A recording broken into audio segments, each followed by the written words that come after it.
Hi friends, ఇది శాంతిపురం మండలం సొంతూరు విలేజ్ మురుగేష్ అన్నగారి తోట దగ్గర బిగ్ బాల్ అన్నమాట.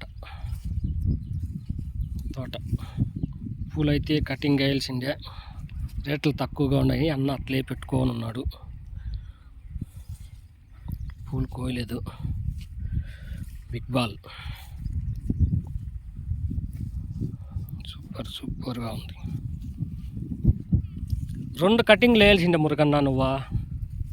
2 కటింగ్లు వేయాలి. ఇప్పుడు మళ్ళీ ఒక కటింగ్కి వచ్చింది, పెద్ద పెద్ద ఎత్తాల్సిండే. కరెక్ట్గా ఆ టైం నాకు కావిడి వచ్చే 2 దినాలు ఉండిపోతుంది. ఈ పొద్దు పాయింట్ కొట్టకే నిన్న పోయింది 5 మూటలు వేసుకునే, దాంట్లో ఒక 3 మూటలు